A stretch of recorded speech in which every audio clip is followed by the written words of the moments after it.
Mis hermanos, Dios me los bendiga. Bienvenidos a un repaso más de la lección de escuela sabática. Bienvenidos a su canal Apología Adventista, donde se estudia la Biblia a profundidad. Antes de iniciar con el repaso de la lección de escuela sabática, queremos invitarles que, si aún no lo han hecho, suscríbanse a nuestro canal. Para nosotros es de suprema importancia porque de esta manera vamos a poder alcanzar a muchas almas con la verdad presente. Antes de iniciar, queremos orar para invocar la presencia del Todopoderoso. Vengamos de rodillas. Bendito Señor que estás en el cielo, santificado sea tu nombre.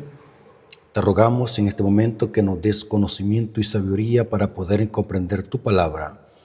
Bendice tu pueblo y bendice tu siervo para que seamos guiados a toda verdad y podamos aprender las importantes lecciones que viene trazando tu palabra.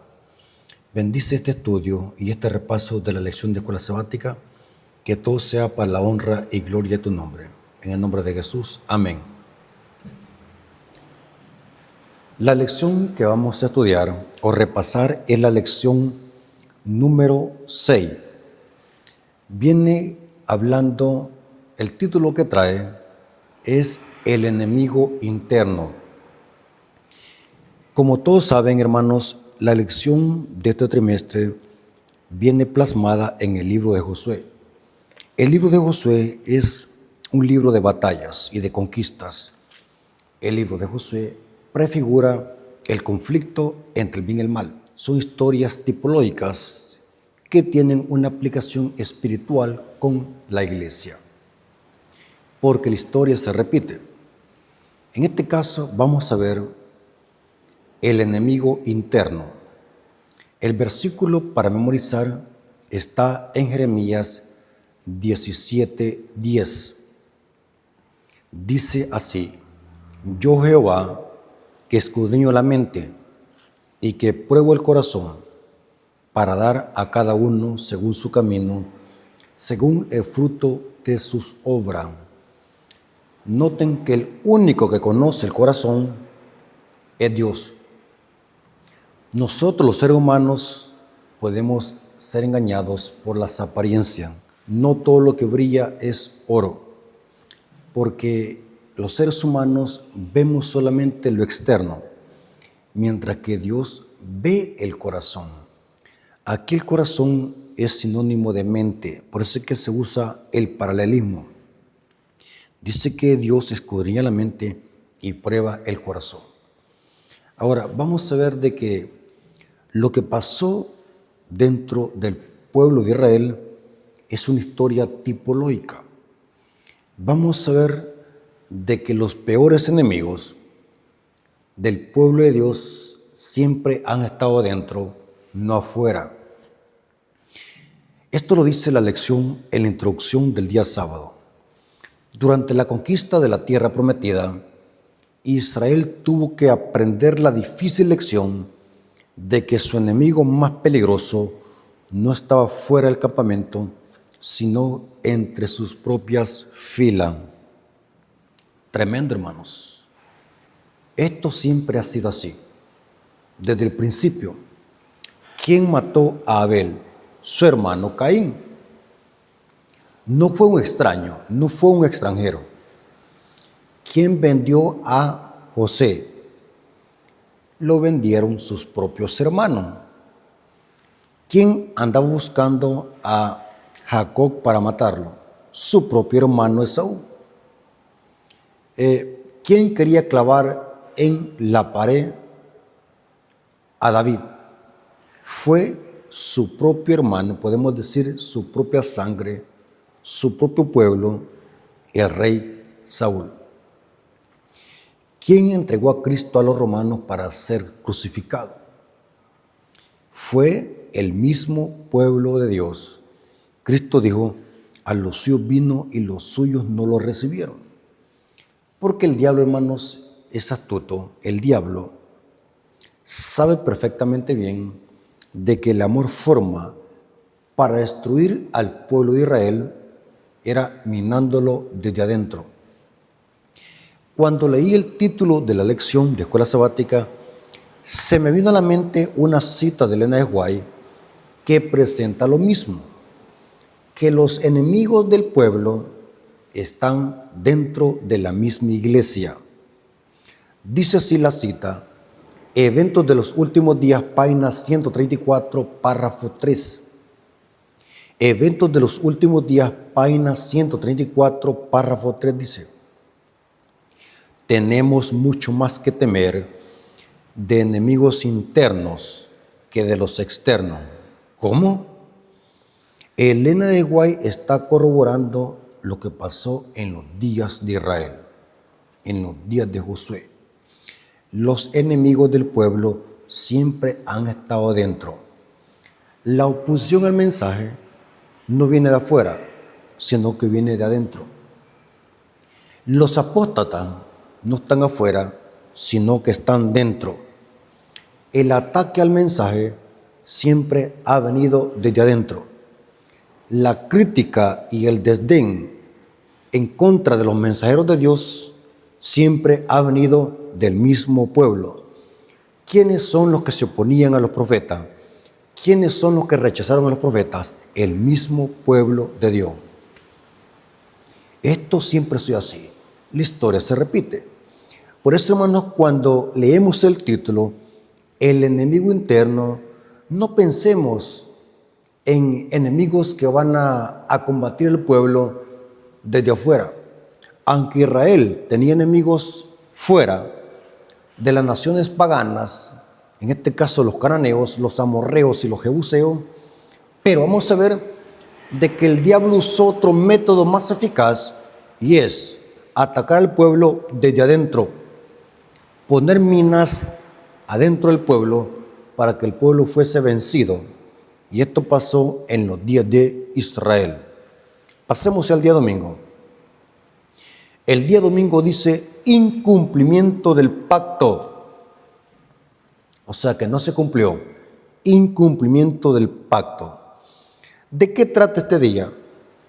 Vamos a ver de que los hijos de Israel fueron derrotados en su primer intento en contra de una ciudad cananea llamada Ai.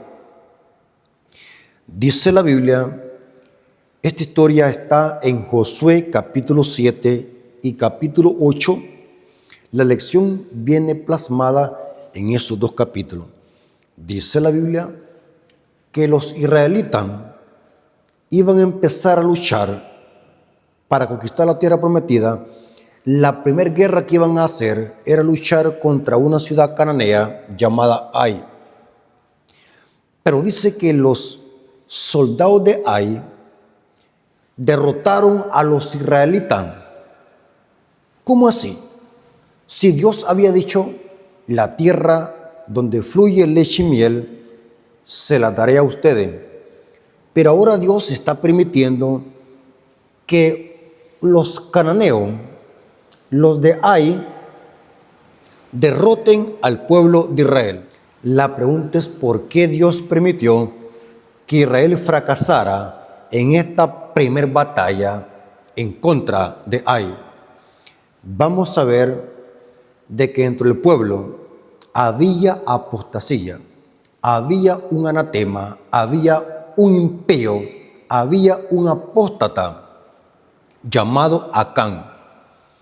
Este Acán dice que había robado plata, oro y un manto babilónico. Y lo había llevado al campamento y en su tienda lo había enterrado.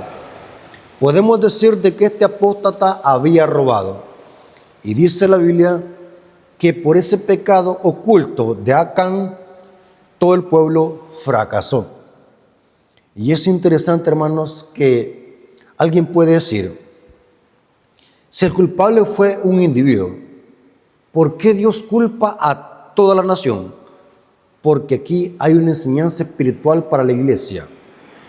Les explico cómo se cumple esto. Si la iglesia o los líderes saben que dentro de la iglesia hay pecado y lo callan, no sabemos por qué razón lo callan, ya sea por intereses personales o porque promueven eso, o porque les gusta eso, o porque tienen miedo a perder un privilegio, o porque tienen miedo a perder algo económico, callan, en ese entonces toda la iglesia es culpable de ese pecado que se tolera. Por ejemplo, hace unos días hubo un boxeo de un hermano adventista en Colombia y eso se vio como una obra evangelística. Noten que cómo está cambiando la cosa. Se vio como una obra evangelística ir a boxear, ir donde un lugar donde se adora al demonio y se justificó la acción de que lo importante es predicar el evangelio. Pero los que conocen la Biblia saben de que allí hubo una mezcla de fuego extraño entre lo santo y lo profano. Aunque parezcan buenas las cosas, pero cuando se hacen con un propósito impío, con una mezcla de lo santo y lo profano, mi Biblia dice que Dios no aprueba eso. Mi Biblia dice, ¿será que Dios tiene otra Biblia? La Biblia dice que no hay comunión entre Cristo y Belial. La Biblia dice que no hay comunión entre el templo de Dios con los ídolos. Ahora, ¿pero por qué digo esto? En lugar de protestar en contra de eso, muchos líderes lo aplaudieron, lo celebraron y hasta lo apoyaron. Noten, no podemos permitir eso, porque dice la Biblia que si nosotros como líderes apoyamos algo, cuando se calla, toda la iglesia es culpable en conjunto. Y esto es lo que estaba pasando en los tiempos de Israel. Por culpa de ese pecado, de ese anatema, todo el pueblo estaba siendo culpable en conjunto. Noten, vamos a leer algunos versículos bíblicos para que notemos lo que está pasando. Josué capítulo 7, versículo 11.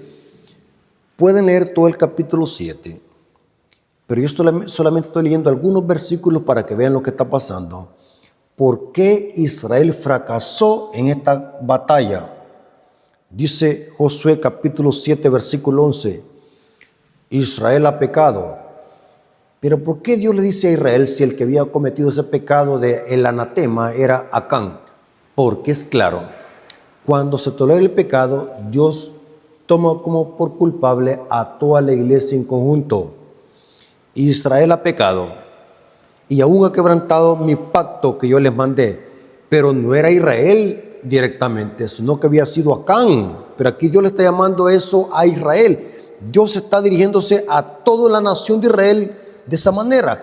Israel ha pecado, aún han quebrantado mi pacto que yo les mandé, y también han tomado del anatema y hasta han hurtado, han mentido y aún lo han guardado entre sus enseres, o sea que lo llevaron a esconder en medio del pueblo.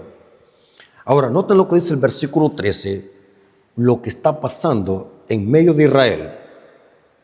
Josué capítulo 7, versículo 13. Levántate, santifica el pueblo. Aquí Dios le está diciendo esto a Josué. Levántate, santifica al pueblo y di, santificaos para mañana, porque Jehová, el Dios de Israel, dice así, anatema hay en medio de ti, Israel, no podrás hacer frente a tus enemigos hasta que hayas quitado al anatema de en medio de vosotros. O sea que de alguna manera, ahí dice el capítulo que Josué, él le imploró a Dios y le clamó a Dios, Señor, ¿por qué? ¿Por qué pasó esto? Si tú dijiste que íbamos a vencer a nuestros enemigos y ahora hemos sido derrotados. Josué está preguntándole a Dios, Josué está inquiriendo a Dios y Dios le dice a Josué, mira, esto es lo que está pasando. En medio de ustedes hay un anatema que ha robado algo que no le pertenece y lo ha escondido en medio del campamento. Por esta razón es que ustedes han fracasado, porque entre ustedes, podemos decir, hay una manzana podrida. Quiten ese anatema, quiten ese pecado para que prosperen y sean victoriosos. Dice la lección acá del día domingo, ¿por qué los israelitas no pudieron conquistar a Ai en su primer intento? La derrota de Israel ante los habitantes de esa ciudad tuvo dos razones principales. Una, el pecado de Acán y el exceso de confianza de los israelitas en sus propias fuerzas. Esto último se debió a que no consultaron la voluntad del Señor antes de atacar la ciudad. O sea, por culpa del pecado de Acán, Israel fracasó en esta batalla. Dice la lección, Josué capítulo 7, versículo 1 y del 11 hasta el 13, muestra que aunque Acán fue responsable de desobedecer la prohibición, Dios culpó a toda la nación y por culpa de ese pecado sufrió toda la nación. Hubieron muertos, hubo muertos. Muchos israelitas fueron muertos por los de Ai. Ai se llamaba la ciudad cananea, era una ciudad cananea, Ai. Hermanos, la Biblia recalca en Josué capítulo 7, versículo 1, que esa derrota fue por culpa del pecado de Acán. Dice así, pero los hijos de Israel cometieron una prevaricación. ¿Cómo? Se vuelve a repetir, los hijos de Israel, pero no había sido Israel como nación, sino que había sido Acán. Pero como Acán era parte del pueblo y esta apostasía estaba en medio del pueblo, Dios tomaba por culpable a todo el pueblo en conjunto. Pero los hijos de Israel cometieron una prevaricación en cuanto al anatema, porque Acán, hijo de Carmí, hijo de Zabdí, hijo de Zera, de la tribu de Judá, noten, era de la tribu de Judá, tomó del anatema. El anatema se le conocía como lo que habían traído de una ciudad impía. Esta expresión anatema es como decir que Acán se llevó a robar algo y se lo llevó para Israel. Y lo que había robado Acán, dice la Biblia que era un manto babilónico que era muy carísimo, plata y un lingote de oro. Y aquí Dios se expresa de esa manera, tomó del anatema. Y la ira de Jehová se encendió contra los hijos de Israel. ¿Pero por qué? Por el pecado de Acán. Ahora vamos a ver en el día lunes lo que está pasando. Ahora en el día lunes se especifica el pecado de Acán. En el día domingo vimos de que Israel es derrotado por culpa del pecado de Acán. Pero ahora vamos a ver específicamente el pecado de Acán. Vamos a ver de que Dios confronta el pecado de Acán. Vamos a ver de que Josué, como líder del pueblo, tuvo que confrontar y buscar el pecado que estaba oculto en Acán. Noten cómo dice Josué capítulo 7, versículo 19 al 21.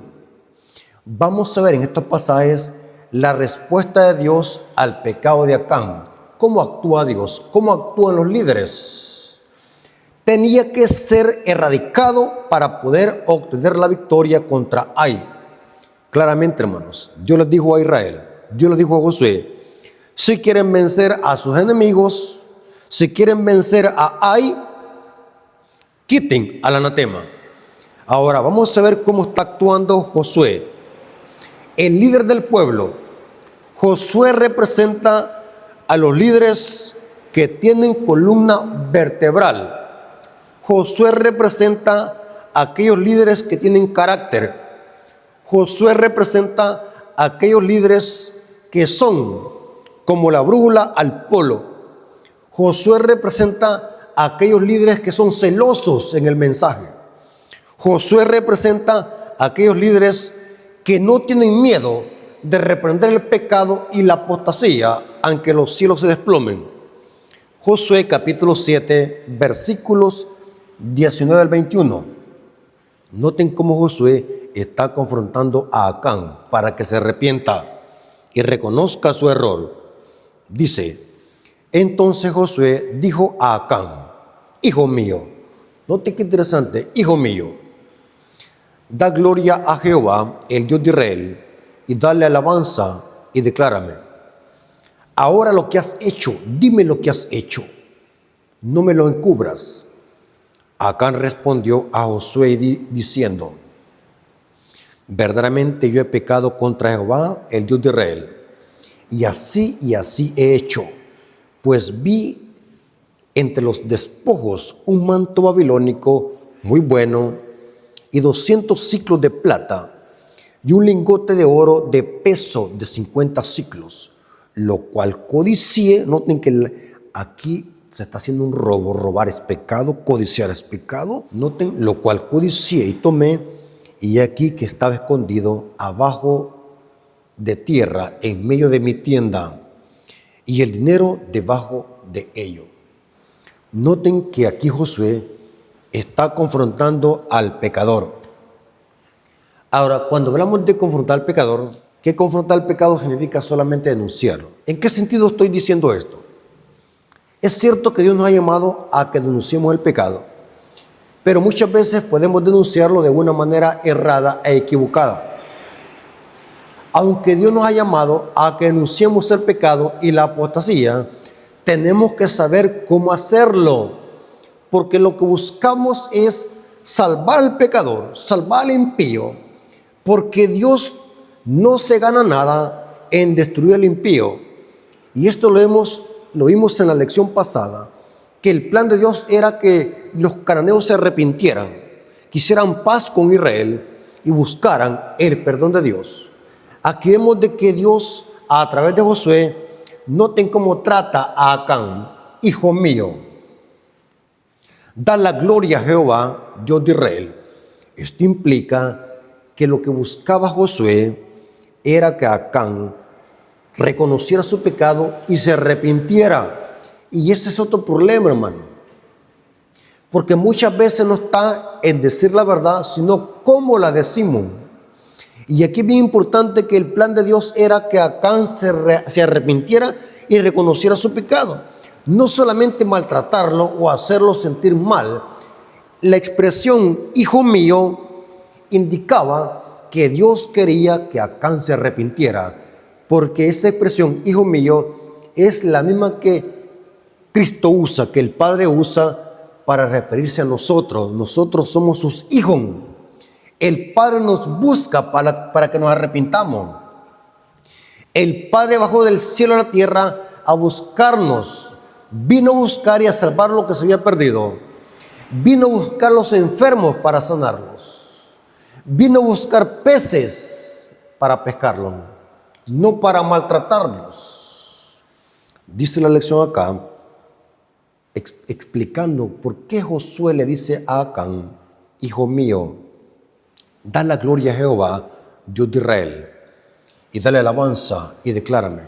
Noten que Josué no llegó diciéndole: tú eres un impío, tú eres un mañoso, tú eres un pecador, mereces la muerte.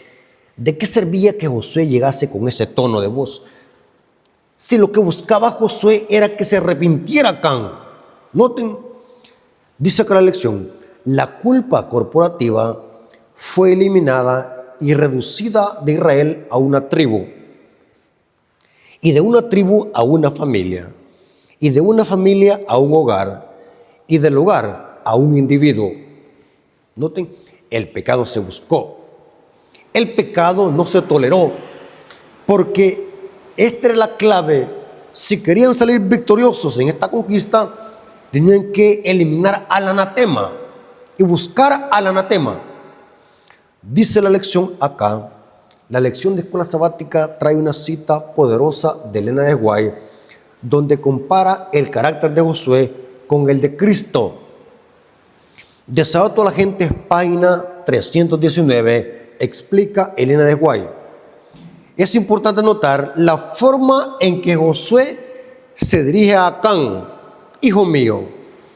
Esta expresión muestra no solo la edad y el papel de liderazgo de Josué, sino también revela el espíritu con que este gran guerrero abordaba la justicia. Su corazón estaba lleno de compasión por Acán. O sea, Josué, cuando vio a Acán, lo vio con misericordia. Yo les hago una pregunta, hermanos. Una persona que esté condenada por el pecado, ¿qué necesita? ¿Que se condene más o que se salve? Respondan en los comentarios. Pongamos un ejemplo, la mujer sorprendida en adulterio. Fíjense que muchas veces leemos las historias, pero no sacamos el extracto espiritual de las historias. Dice que Jesús le dijo a la mujer, después que se fueron todos los impíos, después de que se fueron todos los fariseos que querían apedrearla, Cristo le dijo a la mujer, la miró a la mujer y le dijo, vete, ni ellos te condenan, ni yo te condeno, vete y no peques más. ¿Por qué le dijo Cristo estas palabras?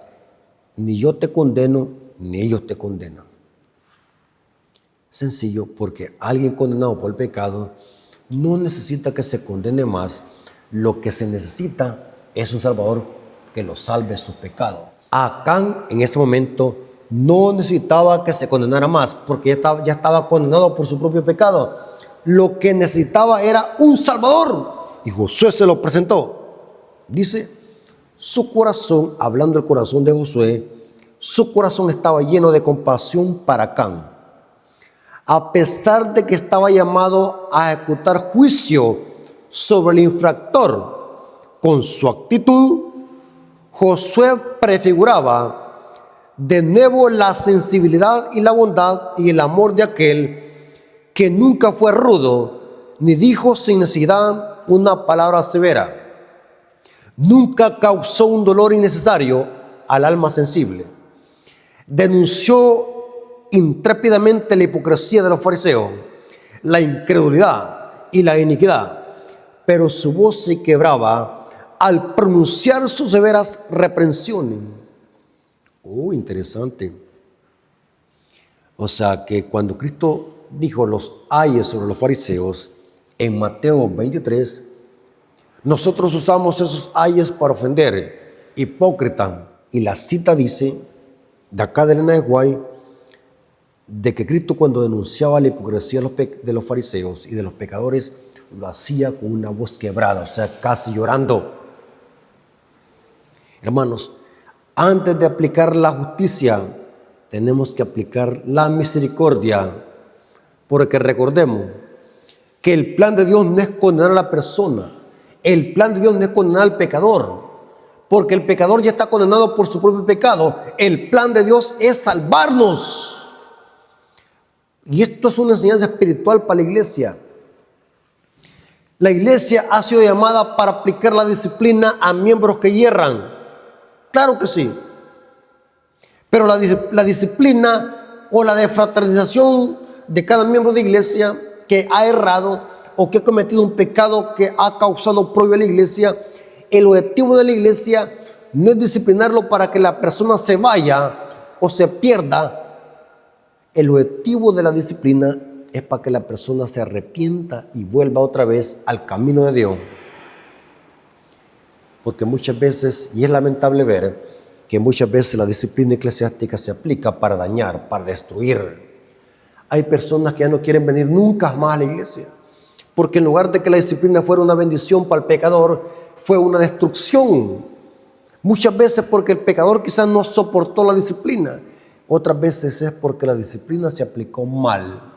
Muchas veces los hermanos que han errado no se sienten dañados por la disciplina misma, sino por la forma en que se aplicó la disciplina. Y Josué es un vivo ejemplo del carácter genuino que deben de tener los líderes de iglesia. Cómo poder aplicar la misericordia y el amor antes de aplicar la justicia. Josué revela el carácter de Cristo, porque lo que buscaba es que Acán se arrepintiera. Lastimosamente dice la Biblia que Acán, aunque confesó a Dios, confesó su pecado, pero Acán lo hizo por miedo, pero Acán no se arrepintió de corazón. Más tarde fue aniquilado, porque Dios conoce el corazón. Acán, aunque confesó lo que había hecho, pero no se arrepintió. Muchas veces confundimos remordimiento con arrepentimiento, son dos cosas diferentes. Remordimiento, Judas le dio remordimiento. He vendido sangre inocente, pero Judas no se arrepintió de corazón. Salió corriendo y se ahorcó. Vemos que Pedro se arrepintió de corazón y Dios lo perdonó. Porque una cosa es remordimiento y otra cosa es arrepentimiento. La palabra griega para arrepentimiento es metatonai o metatonaias, algo así se pronuncia en griego. Significa cambio de mente, cambio de intelecto, cambio de pensamiento, apartarse del pecado, reconocer de que hemos errado, reconocer de que hemos pecado. Y ese es el plan de Dios, de que Acán reconociera su pecado. Vamos a ver de que Elena de White hace esta aplicación a la iglesia y cómo compara el pecado de Acán a los pecados que existen en la iglesia y que no se corrigen por los líderes. Joya de los Testimonios, tomo 1, página 334, párrafo 2. Pero si los que ocupan puestos de responsabilidad pasan por alto los pecados del pueblo, su desagrado pesará sobre ellos y el pueblo de Dios será tenido en conjunto por responsable de esos pecados. Un pecador puede difundir tinieblas que privarán de luz de Dios a toda la congregación. Cuando el pueblo comprende que las tinieblas se asientan sobre él y no reconoce sus causas, debe buscar a Dios con humillación hasta que se hayan descubierto y desechado los males que agravien al Espíritu Santo. El prejuicio se ha levantado contra nosotros, dice Elena de White, porque hemos reprendido los males cuya existencia Dios me lo reveló. Si hay males evidentes entre el pueblo y si los hijos de Dios los pasan por alto con indiferencia, en realidad estos sostienen y justifican al pecador, son igualmente culpables y causarán como aquel, hablando de Acán, como aquel, el desagrado de Dios, porque serán hechos responsables de los pecados de los culpables. La apostasía debe de reprenderse. No confundamos que el amor disculpe el pecado. No lo confundamos. Son dos cosas que tienen que ir a la par. Misericordia y justicia. Aquí dice, si se pasa el pecado por alto, toda la iglesia será culpable en conjunto. Terrible, hermanos. El día martes dice, decisiones equivocadas. Vamos a ver en este día, cuando Acán es descubierto, Josué le pide algo. Y vamos a ver de que lo que le pide es que confiese a Dios y que confiese su pecado, porque el plan de Josué era que Acán se arrepintiera. Lastimosamente, Acán no se arrepintió, pero el plan de Josué era de que Acán se arrepintiera y Josué le pide algo a Acán. Esto está en Josué capítulo 7, versículos 19 al 21. Ya lo leímos este versículo, pero quiero que lo leamos otra vez para que veamos lo que Josué le pide a Acán. Entonces Josué dijo a Acán, hijo mío, da gloria a Jehová, el Dios de Israel, y dale alabanza, y declárame ahora lo que has hecho, y no me lo encubran. Y después Acán empieza a relatar lo que se robó y dónde le escondió. Ahora, ¿cuál es el objetivo de Josué de pedirle esto a Acán? Dice la lección, el objetivo de esta petición era que Acán glorificara a Dios y que se arrepintiera de su pecado. Noten, esto lo corrobora la lección de escuela sabática en el día martes. El propósito de esta confesión y el propósito de que Josué pidiera esto a Acán. Dice así la lección, acá en el comentario. Josué pidió a Acán que hiciera dos cosas. Primero, que diera gloria a Dios y lo honrara. Segundo, que confesara lo que había hecho y no lo encubriera. Acán debía tributar alabanza a Dios, admitiendo lo que había hecho. El término hebreo, traducido como confiesa o declara, todash, puede referirse tanto a la acción de gracias como a la confesión de pecado. Y da una cita bíblica ahí. Lamentablemente, no hay texto bíblico o indicación alguna de que Acán diera muestras de un verdadero arrepentimiento. Noten que aunque Acán confesó su pecado, pero no se arrepintió. Hay gente que cuando está en aprieto dice, yo creo en Dios, pero cuando pasa la tempestad, vuelve otra vez a los mismos pecados y a la misma vida depravada.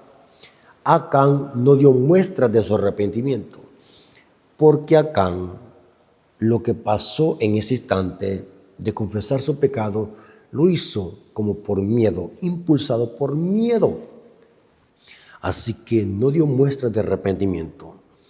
Su desafiante actitud indicaba que era un transgresor prepotente. Noten, Acán era ¿qué?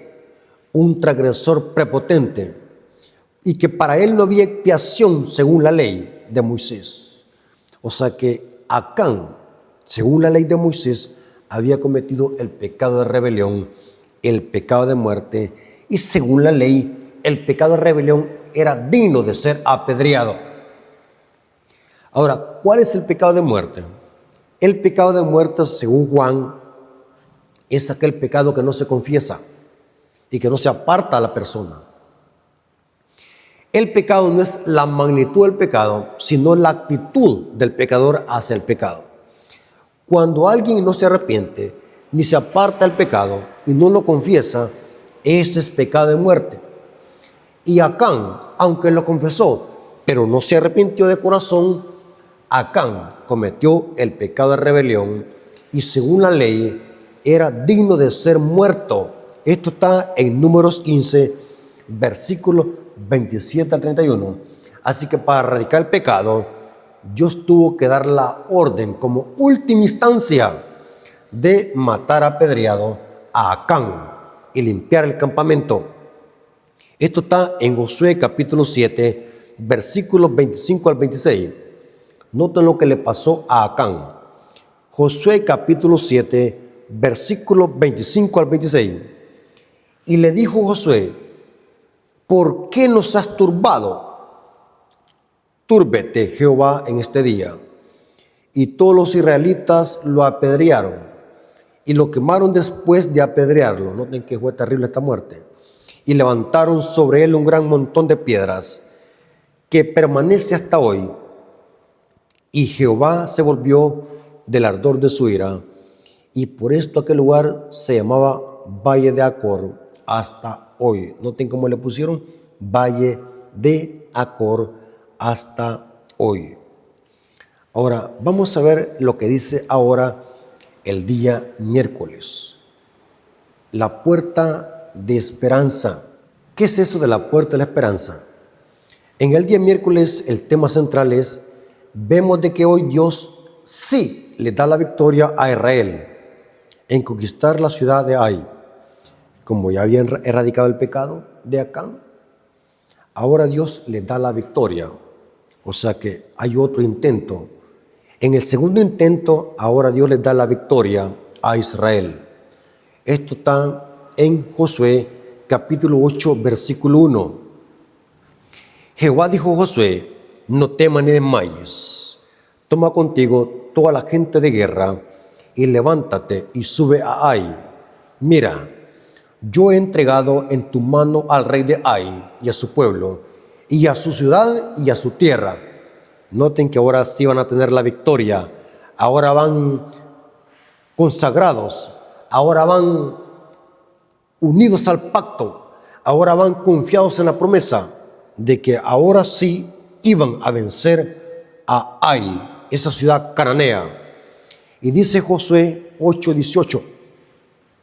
Josué 8:18 dice, entonces Jehová dijo a Josué, extiende la lanza que tienes en tu mano hacia Ai, porque yo le entregaré en tu mano.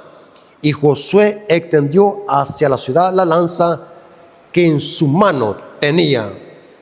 Y la ciudad de Ai fue entregada en manos de Josué y de Israel. Lastimosamente, en el primer intento fracasaron, porque había anatema en medio de ellos. Pero hoy, el campamento estaba limpio. Ahora Dios le da la victoria a Israel. Dice la lección acá del día miércoles lo siguiente. Esta vez hubo una gran intervención visible y milagrosa de Dios. Pero la victoria sobre Ai no contó con menos asistencia divina que la obtenida sobre los egipcios en la primera generación de la reciente victoria sobre Jericó. La clave del éxito estuvo en la fe de Josué en la palabra del Señor y en su inquebrantable obediencia a ella. El principio que se destaca en esta historia sigue siendo válido para el pueblo de Dios hoy.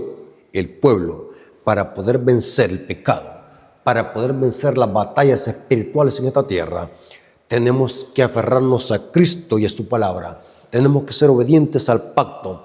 Tenemos que ser perseverantes como lo fue Josué. Pero tenemos que apartarnos del pecado si queremos tener victoria sobre el enemigo. No hay victoria viviendo en pecado. Para que Dios nos dé la victoria, tenemos que apartarnos del pecado. Pasemos al día jueves. Un testigo del poder de Dios. ¿De qué trata este día? Vamos a ver de que el día jueves viene hablando que el plan de Dios era que también las naciones cananeas se arrepintieran y fueran testigos del poder de Dios. El plan de Dios era que los impíos testificaran de las maravillas de Dios. Dios no quería destruir las naciones cananeas de un solo. Dios le dio oportunidad de gracia para que se arrepintieran, porque el plan de Dios era de que también estas naciones fueran testigos del poder de Dios. Dice la lección del día jueves, como hemos aprendido, ver la lección 5, Dios había dado a las naciones paganas la oportunidad de reconocerlo y de apartarse de sus malos caminos, pero ellos se negaron. Noten, Dios quería que se arrepintieran para que las naciones paganas testificaran del amor de Dios. En el día jueves se presenta también la reacción de Josué cuando pudo ver que habían sido vencidos por los de Ai en su primer intento. La lección cita a Josué 7:7, cómo Josué se lamenta al ver de que fueron derrotados por los de Ai en su primer intento. Y Josué dice las siguientes palabras: Dios Señor, ¿por qué hiciste pasar a este pueblo el Jordán para entregarnos en manos de los amorreos, para que nos destruyan? Ojalá hubiésemos muerto al otro lado del Jordán. Ojalá hubiésemos quedado al otro lado del Jordán. Dice la lección acá del día jueves en el comentario, esto revela un tema y un principio que eran centrales para los propósitos de Dios con Israel. Aunque quería que las naciones paganas de su entorno vieran las grandes cosas que Dios haría por su pueblo, si lo obedecían, también podían, como el caso de Rahab, conocer al Dios de Israel mediante las conquistas de su pueblo.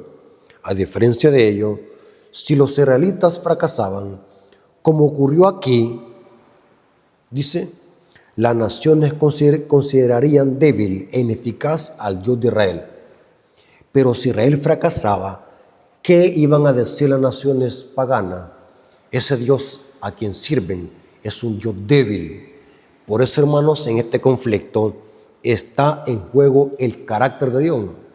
En este conflicto entre el bien y el mal se vindica el carácter de Dios.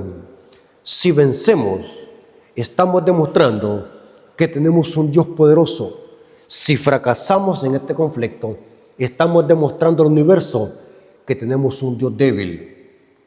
Aunque no lo es, pero estamos testificando erróneamente al Dios que servimos cuando como pueblo fracasamos en este conflicto entre el bien y el mal.